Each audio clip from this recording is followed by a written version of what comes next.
இந்த மீனாட்சிப்பட்டி மேலே எங்களுக்கு ஏதோ பூர்வ ஜென்ம பந்தம் போல ஒரு பாசம் இருக்குது எங்களுக்கு. மதுரைன்னு சொன்னால் எங்களுக்கு இப்போ மதுரைனா மீனாட்சி கோயில் ஞாபகம் மாட்டேங்குது, மீனாட்சிப்பட்டி தான் ஞாபகம். மதுரை சொன்னால் எங்களுக்கு மீனாட்சிப்பட்டி தான் ஞாபகம். ஆனால் அப்பேற்பட்ட இடத்தோட எங்களுக்கு ஒரு ஐக்கியம் இருக்குது.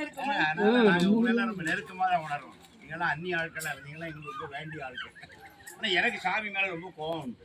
இந்த ஊரை இதை விட முன்னேற்றி இருக்கணும், வீட்டுக்கு ஒருத்தருக்கு வேலை கொடுக்கணும், இதான் நான் சாமிகிட்ட கேட்குறேன்.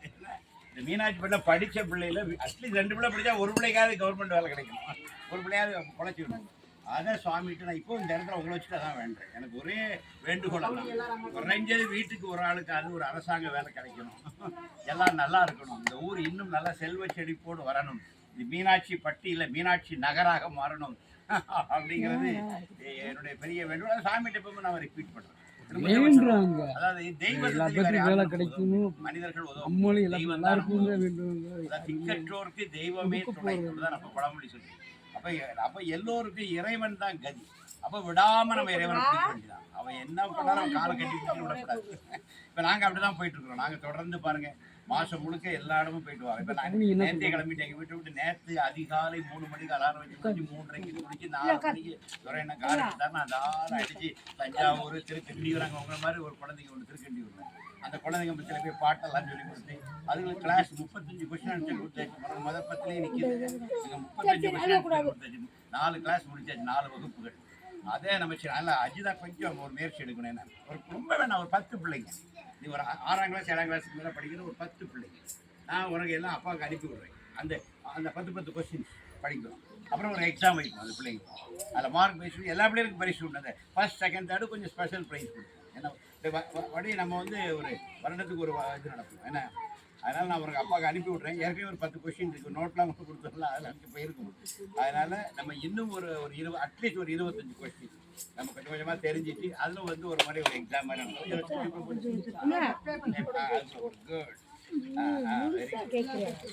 அதனால் இந்த மீனாட்சிப்பட்டி மேலே பகவான் இது பண்ணணும்.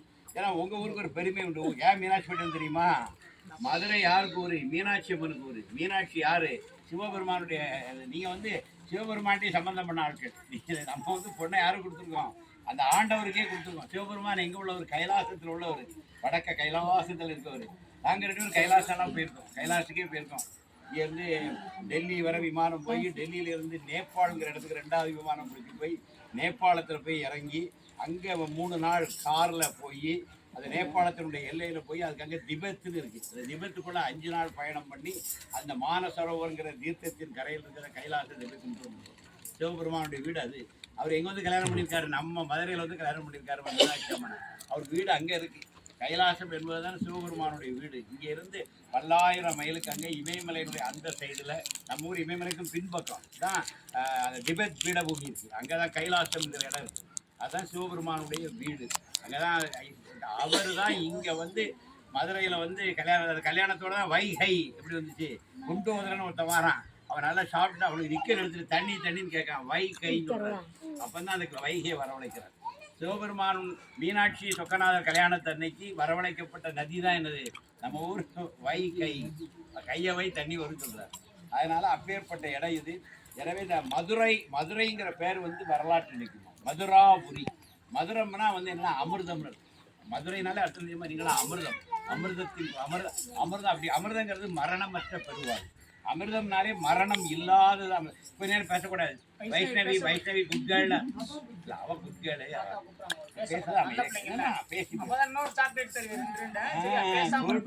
அமைதியா இருக்கணும். அதனால வைஷ்ணவி முகம் ரொம்ப பிடிச்சிருக்கா. பையன் நினைச்சேன் வைஷ்ணவான்னு நினைச்சேன், வைஷ்ணவி இருக்கட்டும். எது சொல்றதுன்னா, நம்ம ஊர் அவ்வளவு வரலாற்று ஊரா இருக்கு. மதுரையில் வைகை நதிக்கரையில் நம்ம இருக்கிறோம். இதுக்கு மீனாட்சிப்பட்டின்னு பேர் இருக்கு. மதுரைனங்க வேறு இருக்குது. மதுரை அங்கிட்டு இங்கிட்டு எல்லாம் தான் மதுரை தான். அந்த காலத்து மதுராபுரி இதுதான். அந்த மதுராபுரின்னு சொன்னாலே அமிர்தபுரின்னு அர்த்தம். மதுராபுரி தமிழில் போட்டால் அமிர்தபுரி. அமிர்தம் வழிகின்ற ஊர். அமிர்தம்னா அழிவற்றவர்கள்.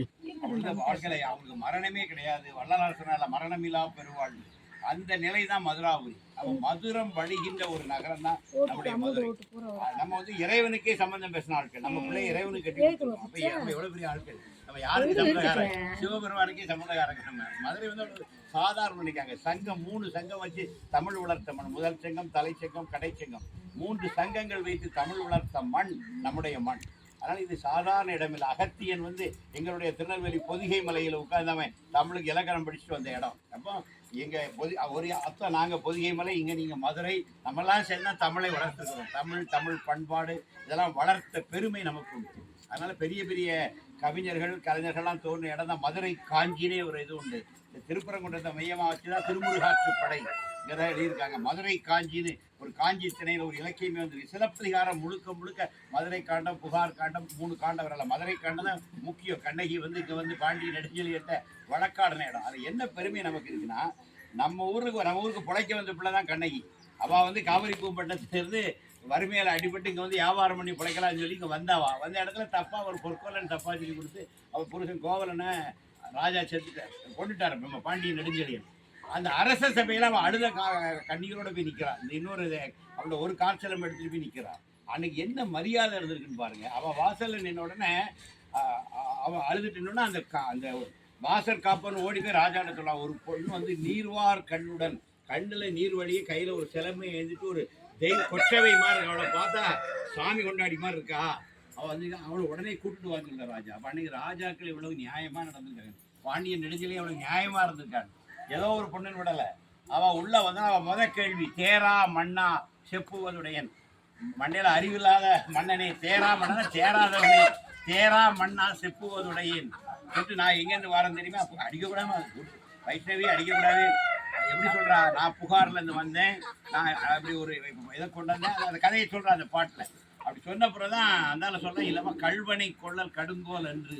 ஒரு கல்வனை கொள்வது தப்பு இல்லை. இல்லாமல் ஒரு ராஜா வந்து கள்ளனுக்கு தண்டனை கொடுக்கல, அதான் நான் கொடுத்துருக்கேன். அவன் இந்த நகையை திருடினான்னு. ஓ நகைன்னு அது எப்படி தெரியுன்னு கேட்டான். சரி, உன்னுடைய காலில் இருக்கிற அந்த சிலம்புக்குள்ளே என்ன இருக்குன்னு கேட்க. அவன் மாணிக்க பரல்னு சொல்கிறான். முத்துன்னு சொல்லுவான். இவா சொல்லுவா எங்களுடைய சிலம்பில் மாணிக்க பரல் இருக்குன்னு, மாணிக்க கல் இருக்குன்னு. ஏன்னா அவங்க காவிரி பூ பண்ணத்தில் உள்ளவங்க, திரைக்கடல் ஓடி திறகையும் தேண்டவங்க. நமக்கு இங்கே தூத்துக்குடி முத்து தான் அவங்களுக்கு வந்திருக்கு. எனவே நம்மளோட முத்துடைய எதுன்னு சொல்லலாம். இல்லை என்னுடைய அந்த இதுக்குள்ள மாணிக்க பரல் இருக்குன்னு சொன்னோம்னா அதை கொண்டு வான்னு சொல்கிறாரு நெடுஞ்செழியன். அப்போ கோவலன்ட்டு கொண்டு அந்த இதை எடுத்து ஒட்டைக்கிறாயிலேருந்து முத்து இந்த தெரிக்குது, மாணிக்க பரல் தெரிக்குது. அதில் ஒரு பரல் தெரிச்சு நெடுஞ்செழியனுடைய உதட்டிலே படும். அப்படி கேட்ட அசந்துட்டான். அந்தாலும் சொல்லுவான், பொன்சை கொல்லன் தன் சொல் கேட்ட யானோ அரசன் யானே கல்வன். சிறப்பிகாரத்தில் வருது. ஒரு பொற்கல்லனுடைய சொல்ல நம்பின நானா அரசன், நான் தான் கல்வன், கெடுகை என் ஆயுள்.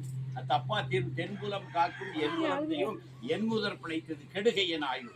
தென்னாட்டை நீதி தவறாமல் பாதுகாத்த ராஜாக்கள் வந்த வம்சத்துல நான் தப்பான ஒரு தீர்ப்பு கொடுத்து ஒருத்தர் உயிரை எடுத்துட்டேன், என் கெடுகை நான் சாகிறேன்னு சொல்லி அந்த இடத்துல வந்து செத்து போயிட்டான். அது எவ்வளவு மானஸ்தம் பாருங்க.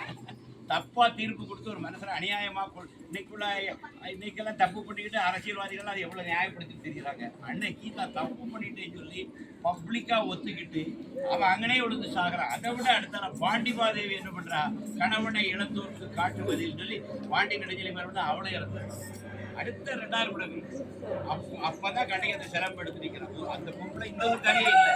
அவன் செட்டியார் செடிச்சு அவன் காவிரி பூப்பட்டிலிருந்து உழைக்க வந்தவன். அப்ப இந்த ஊரு மதுரை எவ்வளவு நியாயமான உழைக்க வந்தவனுக்கு நியாயம் செய்ய ஊர். வெளியூர்காரத்தில் அவளை விட்டுறல. வெளியூர்ல எங்கே இருந்தோ பிழைக்க வந்த ஒரு ஒத்த பெண்மணி, கணவன் இறந்துட்டா, ஒத்த மனுஷியா இருக்கிறா, ஒரே ஒரு காற்சிலம்ப வச்சுட்டு அவளுக்கு நியாயம் பண்ண ஊர் இந்த மதுரை. இதே நேரத்தில் அங்கே போய் பாருங்க, மகாபாரதத்துல பாஞ்சாலியை வந்து கொண்டு போய் துயில் உரிக்கிறான். பெரிய பெரிய ராசாக்கள்லாம் உட்காந்துருக்கான். அங்கே அங்கே அங்கே பஞ்சபாண்டவர்கள் 5 பேர் நிற்கான். சூதாடி தோத்துட்டு மனைவியை வச்சு சூதாடி தோத்துருக்காங்க. மனைவி வச்சு சூதாடுறது எவ்வளவு தப்பு. அந்த அரச சபையில பாஞ்சாலியை சேலையை பிடிச்சி எடுக்கிறான். எல்லாரும் கல்லு கணக்கு இருக்காங்க. 5 புருஷ மாதிரி தலையை குடிச்சிட்டு உட்காந்துருக்கான். நீ நிற்கானுங்க. அங்கதான் பெரிய துரோணாச்சாரியார், பீஷ்மாச்சாரியார், பெரிய பெரிய வேதம் படித்த ஆச்சாரியார்கள்லாம் உட்காந்துருக்காங்க. அந்த பொண்ணுக்கு அங்கே நியாயம் கிடைக்கல.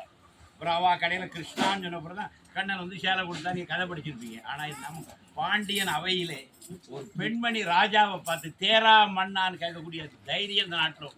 அட மூலகட்ட ராசா, நீ என்னத்தை நியாயம் சொன்ன அப்படின்னு கேட்க, அதை கேட்கக்கூடிய தைரியம் அவளுக்கு இருந்து அவளை நிற்க வச்சு அவளுடைய எல்லாம் கேட்டு ப்ரூவ் பண்ணி தான் தப்பு பண்ண சொன்ன ராஜா அங்கே விழுந்து செத்து போகிறாங்க, ராணியும் செத்து போகிறாங்க. அந்த அளவுக்கு நீதி பரிபாலனம் நடந்த ஒரு நாடு இந்த மதுரை. அப்போ இந்த மதுரைக்கு எவ்வளோ பெரிய பெருமை இருக்குது. அதே காலகட்டத்தில் அங்கே டெல்லி பட்டணத்தில் வந்து ஒரு நியாயம், ஒரு பெண்ணுக்கு நியாயமே கிடைக்கல. அப்புறம் கண்ணன் வந்து சேலையை கொடுத்தா காப்பாற்ற வேண்டியது. அந்த அரச சபையில் எதுவும் இல்லை, அங்கே துரோணர் இருந்தால். அதனால தான் எங்கள் பாரதியார் கோவப்பட்டு ஒரு பாஞ்சாலி சபதம் எழுதுவான். அதில் வர்ற பாஞ்சாலி எங்கூர் பாஞ்சாலி, மதுரை சைட்டில் பாஞ்சாலி. அவ கேள்விகப்பா, தன்னை வைத்து அளந்த பின் என்னை வைத்து ஆடினானா, இல்லை என்னை வைத்து அளந்த பின் தன்னை வைத்து ஆடினானு கேட்பா. அந்த மகாபாரதத்தோட பாஞ்சாலி கேட்க மாட்டான், எங்க பாரதியாருடைய பாஞ்சாலி கேட்பா.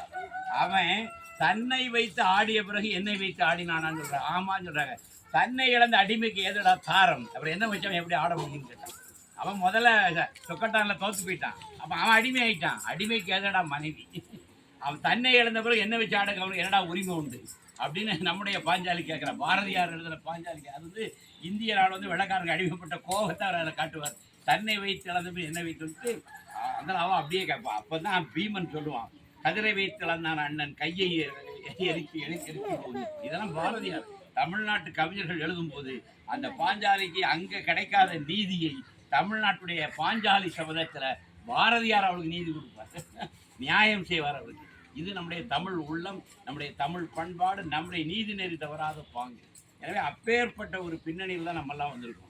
ஆனால் நம்மளாம் சாதாரண மக்கள் நினைக்காதீங்க, நமக்கு பெரிய பாரம்பரியம் இருக்கு. நம்முடைய முன்னோர்கள் இந்த மண்ணிலே வாழ்வாங்கு வாழ்ந்தவர்கள். நல்லா படிச்சுங்க. மெகசனிஸ் பல்கலைக்கழகம் படிச்சு பார்க்குறேன். மதுரைக்கு வெளிநாட்டுக்காரர்கள் இவ்வளவு பேருக்கு வந்திருக்காங்க. மதுரைக்கு வராத ஆளே கிடையாது. மதுரைக்கு வந்து பல்லாயிரம் ஆண்டுகளாக இருக்கிற ஒரு நகரம். இதுக்குள்ள எல்லாரும் வந்திருக்காங்க. மெகசனிஸுடைய குறிப்புகள் இருக்குது. மார்க்கோ போலோ வந்திருக்கிறான். நிறைய பேர் வந்து மதுரையை பற்றி எழுதியிருக்காங்க. மதுரை ராஜா எப்படி இருப்பார், என்ன உடை அணிஞ்சிருப்பார், என்ன நகை அணிஞ்சிருப்பார், அவர் எப்படி உட்காருவார், எப்படி வெத்தலை போடுவார், வெத்தலை சரத்தில் எப்படி துப்புவார் எழுதியிருக்கான். அப்போ கிரேக்க நாட்டிலிருந்தும் அங்கேருந்து வந்த அவர்கள் வந்து பாகியார் நிறைய பேர் எழுதியிருக்காங்க. நான் அந்த குறிப்புகள் அதெல்லாம் நீங்கள் இப்போ ஒன்று வேணா கூகுளில் போய் தட்டி பாருங்க. மெகசனிஸ், யுவான் ஸ்வான், பாகியா எல்லாருங்க வந்திருக்கா மதுரைக்கு. மதுரையை பற்றி அப்படி எழுதியிருக்காங்க. அதெல்லாம் ஆங்கிலத்தில் இப்போ எல்லாமே இருக்கு, நீங்களாம் படித்து பார்க்கலாம். இப்போ மதுராபுரிக்கு மதுரைக்கு அவ்வளோ பெரிய பெருமை இருக்கு. அப்போ நம்ம பிறந்த ஊர் எவ்வளோ பெருமை மிக்க ஊருங்கிறது நமக்கு முதல்ல தெரியும்.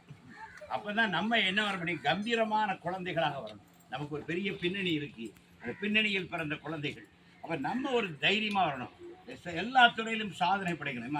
நாங்கள் 2 பேரும் பார்த்தீங்கன்னா சாதாரண குடும்பத்தில் பிறந்தோம், பெரிய பொருளாதாரம்லாம் கிடையாது. அஜிதா கேட்டுக்க, இவளுக்கு 10 பிள்ளைங்க அவங்க வீட்டில். இவங்க கூட பிறந்த 6 பொம்பளை பிள்ளைங்க, 3 ஆம்பளை பிள்ளைங்க. 7 7 3 10 பெரிய டிக்கெட், 7 3 10. இவன் அப்பாவுக்கு என்ன பெரிய தொழில் தெரியுமா, பெரிய பிஸ்னஸ் மேன், கருப்பட்டி ஆகிறோம். கருப்பட்டி கடை வச்சிருக்கீங்களா, கருப்பு கட்டி. இவன் ஊர் கருப்பு கட்டி ஆகிறோம். எங்க ஆமாம் கருப்பட்டி எல்லாம் இருக்கும்ல திம்மலாமா. ஆமாம், எங்கள் தாத்தாவும் கருப்பு கட்டி ஆகிறோம். நாங்கள் 2 பேரும் கருப்பட்டி ஃபேமிலி தான். எனக்கு ஆர்வம் ஆக முடியாது, நான் ஒரு பக்கம். எங்கள் தாத்தாவும் கருப்பு கட்டி ஆவார் தான். ஆனால் கருப்பட்டி பெரிய ஊருக்கு சீனி தான் கிடையாது, இப்போ கருப்பட்டி தான் பெருசு. அதனால் எங்கள் தாத்தா கருப்பட்டி ஆவாரம், இவங்க குடும்பம் கருப்பட்டி ஆவாரம். அப்படி தான் அன்றைக்கி நம்ம வாழ்ந்துருக்கோம். சாதாரண குடும்பத்தில் இவா படித்து வரும்போது இவா தான் முதல் எஸ்எல்சியில் படிக்க. அந்த காலம் நெல்லை மாவட்டத்தில் இவா ஸ்கூல் ஃபஸ்ட். அப்போ நீ இன்னைக்கு 400 எடுத்தோன்னா எனக்கு சந்தோஷமாக இருக்கும். டிஸ்ட்ரிக்ட் ஃபஸ்ட் நெல்லை மாவட்டத்தில் 85-90% எடுத்தா. அப்போ பழைய எஸ்எஸ்எல்சி 16 வயசில் எடுத்து அப்புறம் எங்கள் டெலிஃபோன் டிபார்ட்மெண்ட்டில் வேலை கிடச்சி அப்புறம் வந்து அக்கௌண்ட்ஸ் அதிகாரியாக பரீட்சை எழுதி இவன் பியூசி தான். அதுக்கப்புறம் பிகாமுக்குள்ள காமர்ஸ் படிப்பு இவன் தனியாக படித்து அக்கௌண்டன்சி கோர்ஸ்லாம் வெளியே படித்து எழுதி எங்கள் டிபார்ட்மெண்ட் எக்ஸாம் எழுதி ஒரு அக்கௌண்ட்ஸ் அதிகாரி ஆகி சீஃப் அக்கௌண்ட்ஸ் ஆஃபீஸர் வர போய் ரிட்டையர் ஆனான். எதுக்கு சொல்ல வந்தேன்னா, வாழ்க்கையில் சாதாரண கற்பிடிக்காரர் மகாதான், கூட 7 சகோதரிகளோட பிறந்தவா தான், 10 பிள்ளைகளோட பிறந்தவா. பெரிய எங்கள் வீட்டில் பாலும் தேனெல்லாம் கொடுக்கல, 10ஓட 1 வளர்ந்த பிள்ளைங்க தான். இதோட சின்ன கிராமம். இவங்க பிள்ளைங்கன்னா இப்படி தான் இருக்குது. எல்லாம் கிடைச்சிட ஓடு இப்படி தான் இருக்கும். ஊர் ஓடு முழுக்க இப்படி தான் இருக்கும். இவங்க வீடு அப்படி தான் இருக்கும். அந்த காலத்து ஓட்டு வீடு தான் இப்படி இருக்கும். இந்த இடத்துல இந்த மாதிரி திண்ணை இருக்கும். இவங்க ஊர் பழைய ஊர் அப்படி தான். இப்போ உடச்சிட்டோம். அந்த பழைய வீடுகள்லாம் இப்படி தான் இருக்கும். சொல்ல வந்தேன்னா, நாங்களும் சாதாரண எளிய குடும்பங்களில் பிறந்தா வந்தோம். ஆனால் வெற்றி பெற்றுக்கோ இன்னைக்கு வாழ்க்கை. அதுமாதிரி நீங்கள் எல்லாரும் வெற்றி பெறணுங்கிறது என்னுடைய விருப்பம். நீங்கள் நல்லா வெற்றி பெற்று வேலைக்கு வந்து நல்லா சூப்பராக ஒரு வீடு போடணும். என்னாச்சுதா, நீ வேலைக்கு போய் சம்பாதிச்சு அப்பாவுக்கு ஜாமுன் வீடு போட்டு அம்மா அப்பா வந்து ஓல்ட் ஏஜில் ஜாமுன் அங்கே இருக்கணும். அப்படி செஞ்சு கொடுக்கணும். என்ன நல்லா வேலை எடுத்து பிறந்துடக்கூடாது. என்ன இதை சரி பண்ணிட்டு அப்புறம் எங்கேயும் பிறந்து போகும். ஆதிஷங்க ஊருக்கு லீவுனால ஊருக்கு தாத்தா விட்டு வெரி குட். அதனால் என்ன சொல்ல வந்தேன்னா, தைரியமாக இருங்க, நம்பிக்கையாக இருங்க, படிங்க, விஷயங்கள் அறிவை வளர்த்து கொள்ளுங்கள். அறிவு தாமா துணைமா. மற்றெல்லாம் செல்வமெல்லாம் வரும் போகும், அறிவு என்னைக்கு கூட இருக்கும். அறிவை சேகரிக்கணும். அறிவார்ந்த சமூகங்கள் தான் உலகத்தில் ஜெயிச்சிருக்கு. எனவே நீங்கள் படிக்கணும், நிறைய தெரிஞ்சுக்கணும். இன்னைக்கெல்லாம் கூகுளில் தட்டினா சின்ன அந்த ரீல்ஸையும் ஷார்ட்ஸையும் பார்த்துட்டே இருக்கக்கூடாது. அதெல்லாம் பார்த்து மொபைலுக்கு ரீல்ஸ் ஷார்ட் அது நம்மளுக்கு கிறுக்கம் ஆகுது. என்ன ஷார்ட் பண்ணி அதே மாதிரி ஒரு 100 எண்ணம் வரும், நம்மளை பைத்தியம் ஆகிடும். நேரம் போனதே தெரியும். எப்படி பார்த்தா 40 நிமிஷம் ஓடிது. நானே ஏமாந்துறேன் சில நேரம் இந்த அரசியலுக்காக இப்படி பார்த்து. அப்புறம் நான் இப்போ மொபைலே தூர வச்சுக்கேன். இந்த ரீல்ஸ் ஷார்ட்ஸ் பக்கமே போகக்கூடாதுன்னு ஏதாவது புக்கை படிக்கணும். அதுலேயுமே இருக்குது, யூடியூப் இருக்குது, கூகுள் இருக்குது. நல்ல விஷயங்கள் எவ்வளோ ஒரு ஆன்மீக விஷயங்கள். அதனால் அதெல்லாம் ஒதுக்கி நான் முன்னாடி பார்த்த மாதிரி நல்ல விஷயங்களையும் பார்த்துருக்குறேன். இந்த அரசியெல்லாம் வேண்டாம், சாக்கடை வேணாம், ராமாயணம் ராவணாயணம் நம்ம குழப்பு நம்ம உழைச்சி தான் உழைக்க வேண்டியிருக்கு. அதனால் அதெல்லாம் விட்டு தள்ளி சொல்லி வச்சுருக்கேன். எதுக்கு சொல்ல வந்தேன்னா, அறிவார்ந்த சமூகங்கள் ஜெயிச்சிருக்கு. அதனால் நீங்கள் கூகுளில் தட்டி பார்த்தா பல விஷயங்கள் தெரியும். மதுரையினுடைய வரலாறு என்ன, மதுரையை பற்றி மகசனீஸ் என்ன சொல்லி கருவலை அடிச்சு பாரு.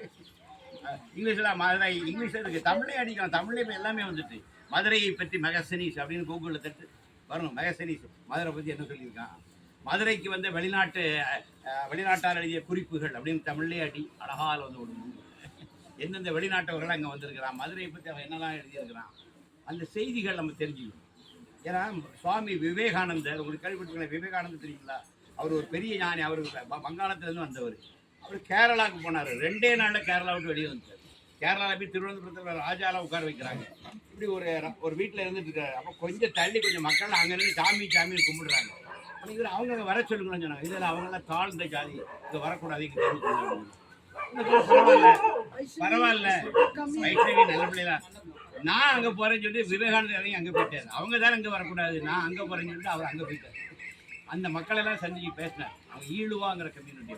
அவங்க ஐயா பின்னாடி தான் அவர் எங்கே வராரு, நாராயண குருக்குள்ள அதெல்லாம் வராரு. அப்போ விளையாடுறது போய் அவங்க மத்தியில் போய் இருந்தார். அவங்க சுவாமி இது கூட அவங்களோட உட்காந்து பேசினார்.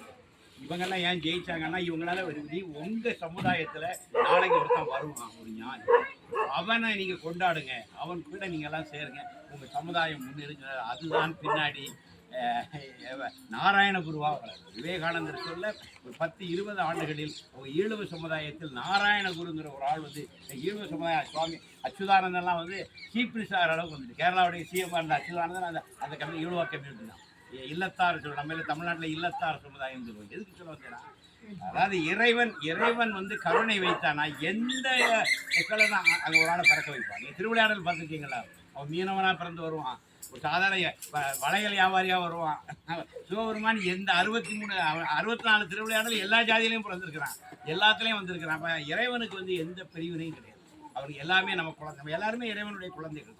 நம்ம எல்லாரும் இறைவனுடைய குழந்தைகள். இந்த குழந்தைகளுக்குள்ள என்ன வலது கண் பெருசா இடது கண் பெருசா? ரெண்டும் பெருசு தான். ஏன்னா வலது கண்ணு இடது கண்ணு ஞானம் பார்க்க முடியுது. வலது கண் பெருசு இடது கண் பெருசு சொல்ல முடியும். இறைவன் சமமாக தான் எல்லாரையும் படைச்சிருக்கான். பிறப்புக்கும் எல்லா உயிர்க்கும் பிறப்போவா செய்தொழில் வைக்கிறான். செய்கிற வேலையில தானே முன்னப்பின்னு இருக்காங்க. ஆனால் பிறப்பா நம்ம எல்லாரும் ஒன்றுன்னு சொன்ன வள்ளுவன் பிறந்த ஊர் இந்த ஊர். அதனால் மதுரை என்பது வரலாற்று சிறப்பு மிக்க ஒரு ஊர். அங்கே நீங்களாம் பிறப்படுத்துன்றீங்க. நீங்கள் மதுரைக்கு புது பெருமையை சேர்க்கணும். மீனாட்சிப்பட்டிக்கு உங்களால் பெருமை வரணும், புரியுதா? நல்லா படிக்கணும். சில ஒரு துறைகளை நீங்கள் சாதனை பண்ணணும். ஐயோ பரமாத்மா யோகாவாக இருக்கலாம், ஒரு சிலம்பாட்டமாக இருக்கலாம், ஏதோ ஒரு துறை, உனக்கு எந்த துறையில் ஆர்வம் இருக்கோ அந்த துறையில் நீ ஒரு சாதனையாளராக மலரும். அதுதான் நீ இந்த ஊருக்கு செய்கிற பெருமை. இன்னைக்கு இவா பிறந்து வளர்ந்து திருநெல்வேலிலாம் வீடு இருந்து, நான் இவா பிறந்த ஊரில் போய் இவ வீட்டுக்கு ஏற்றாலும் 65 சென்ட் இடத்த வாங்கி அதில் யோகிக்கு ஒரு ஆளை எங்கிட்ட இவங்கெல்லாம் வந்திருந்தாங்க. அழகாக கேட்டு அழகா செஞ்சு. எதுக்கு நான் பிறந்த ஊரை மறக்கக்கூடாது. எங்கள் திருநெல்வேலி வீடு இருக்குது, அப்போ இருந்து அங்கேயே செட்டில் ஆகிருக்கலாம். ஊருக்கு போகணும் இவா ஊரில் இவங்க வீட்டுக்கு எதிராக 60 சென்ட் இடம் வாங்கி அதில் ஒரு ஆசிரமம் கட்டி எல்லாம் வந்துருக்கு. எதுக்கு நான் பிறந்த ஊரை மறக்கக்கூடாது. இன்றைக்கி அங்கே போய் வாழ்ந்துட்டு இருக்கிறோம், ரிட்டையர் ஆகிட்டு. எங்களுக்கு அங்கே இதை விட சௌரியமான இடங்கள்லாம் இருக்குது. ஆனால் அந்த கிராமத்தை மறக்கக்கூடாதுன்னு சொல்லி இன்றைக்கி போய் 15 நாள் இவங்க ஊரில் இருக்கும். அப்புறம் ஒரு 10 நாள் ஊர் சுற்றுவோம், ஒரு 5 நாள் அந்த சிவசேரன் ஒரு மலை அடிவாரத்தில் ஒரு இடம் வச்சுருக்கோம், அங்கேயும் போய் இருந்துட்டு வருவோம். எதுக்கு சொல்ல வந்தேன்னா, நம்முடைய வேரை என்றைக்கும் மறக்கக்கூடாது. நம்ம எங்கிருந்து பிறந்து வளர்ந்து வந்தோமோ அந்த வேரை மறக்கவே கூடாது. அதுதான் நம்ம விழுந்து விடணும். அதனால் இங்கே இருக்கிற குழந்தைகளுக்கெல்லாம் சொல்கிறேன், நல்லா படிங்க. கல்வி தான் நம்முடைய செல்வம், அறிவு தான் நம்முடைய ஆயுதம். நல்லா படிக்கணும். தெய்வம் அவங்க கூட இருக்கும். பக்தி வைங்க, பக்தியும் வைங்க, படிக்கவும் செய்யும். பக்தியும் படிப்பு சேரும் பொழுது உன்னை ஒரு மிகப்பெரிய ஆளாக காணுவார். எங்கள் யோகி அப்படிப்பட்ட ஆளு. யோகியுடைய கிராமத்துக்கு போயிருங்க, இந்த கரண்ட் கூட அங்கே கிடையாது. இன்னைக்கு வரை இப்போ தான் லைட்டே எட்டி பார்த்துருக்கு. சுதந்திரம் பற்றி இவ்வளோ வருஷம் கழிச்சு எங்கள் யோகிராம் சுகுமார் பிறந்த நர்தராங்கிற கிராமத்தில் இப்போ தான் 2018 அப்புறம் தான் கரண்டே அந்த ஊருக்கு வந்திருக்கு. அப்போ எப்பேற்பட்ட கிராமம் பாருங்கள். உத்தரப்பிரதேசம் உருப்படவே இல்லை. தமிழ்நாடெல்லாம் நீங்கள் உத்தரப்பிரதேசம் போய் பார்த்தீங்கன்னா தமிழ்நாடு சொர்க்கம். நான் உத்தரப்பிரதேசம் பீகார் எல்லாம் சுற்றிருக்கேன். அங்கெல்லாம் கிராமங்கள் இன்னும் ரொம்ப பழமையில தான் இருக்கு, பெரிய முன்னேற்றங்கள் இல்லை. அப்படிப்பட்ட ஊர்ல தான் யோகி பிறந்து வந்தார். அது உலக புகழ் பெற்ற ஆளா இன்னைக்கு மாறி இருக்கு. அது மாதிரி என்னுடைய சாமிகிட்ட வேண்டல, நீங்க நல்லா படிக்கணும், நீங்கெல்லாம் நல்லா வரணும், நீங்கெல்லாம் சாதனையாளர்களாக வளரணும். அந்த மன உறுதியாக யோகிட்ட வேண்டும், சாமிகிட்ட வேண்டுங்க. சாமி, நான் ஒரு நல்ல பிள்ளையா வரணும், நிறைய படிக்கணும், ஏதாவது ஒரு துறையில நான் ஒரு சாதனை படைக்கணும் அப்படிங்கிற ஒரு வேகத்தோட சாமியை வேண்டிட்டு இறங்குங்க.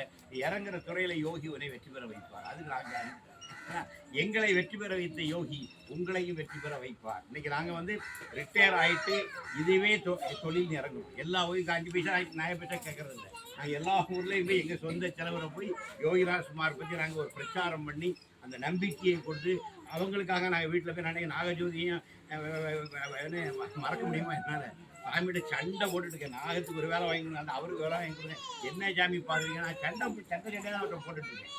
அதனால் அதெல்லாம் விட மாட்டேன். அஜிதா பட்டி அவர் நல்லா வருவான், அஜிதா பின்னாடி நல்லா வருவான், அது ஒன்றும் சந்தேகம் இல்லை.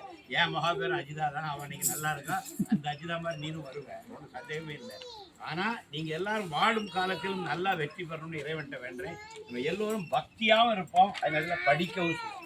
படிப்பையும் அபிவிருத்தி பண்ணுவோம், பக்தியும் அபிவிருத்தி பண்ணுவோம். இந்த ரெண்டும் நம்முடைய 2 கண்களாக இருக்குது. பக்தி ஒரு கண், படிப்பு ஒரு கண். இந்த ரெண்டும் இருக்கும் பொழுதுதான் நம்ம வெற்றி. சரஸ்வதியும் வேணும், லட்சுமியும் வேணும். சரஸ்வதி கல்விக்கு, லட்சுமி யாரு? பைசா. அப்போ சரஸ்வதி வேணும், லட்சுமியும் வேணும், வேற என்ன வேணும்? பார்வதியும் வேணும். பார்வதி யாரு? வீரம். அப்புறமேட்ட பார்வதி இருக்கணும், பார்வதி நெஞ்சில் இருக்கணும். சரஸ்வதி ஒரு கண், லட்சுமி ஒரு கண். அப்படி இருந்தால் நம்ம வாழ்க்கையில் மிகப்பெரும் வெற்றி அடையலாம். நான் மீனாட்சிப்பட்டிக்காக வேண்டுவது, இந்த ஊரை பகவான் இன்னும் முன்னேற்றணும். நிறைய பேர் படிச்சிருக்காங்க, படித்தவர்களுக்கு வேலை வாய்ப்பு கிடைக்கணும், படிக்கிற குழந்தைகளும் சாதனையாளர்களாக வளரணும். இந்த மீனாட்சிப்பட்டி மீனாட்சி புரியாக மாற வேண்டும் எதிர்காலத்தில். ஒரு 10 IAS IPS வந்து எங்கள் மீனாட்சிப்பட்டியை நாங்கள் மீனாட்சி புரின்னு மாற்றுறோம், மீனாட்சி நகர்னு மாற்றுறோம்னு சொல்லி நாளைக்கு நீங்கள்லாம் ஒரு 15-20 வருஷம் கழித்து வந்து நாங்கள் IAS கலெக்டர் அங்கே இருக்கிறோம்னு சொல்லி இங்கே வந்து இந்த ஊருக்கு பேரை மாற்றுறோம். மீனாட்சி புரி, அது மதுராபுரி, இது மீனாட்சி புரி அப்படிங்கிற அளவுக்கு நீங்கள் ஆக்கணும்னு நான் பகவான்கிட்ட வேண்டேன். யோகிராம் சரத்குமார், யோகிராம் சரத்குமார், யோகிராம் சரத்குமார். ஜெய குருவார். தாத்தாலாம் வந்துட்டு பார்த்தா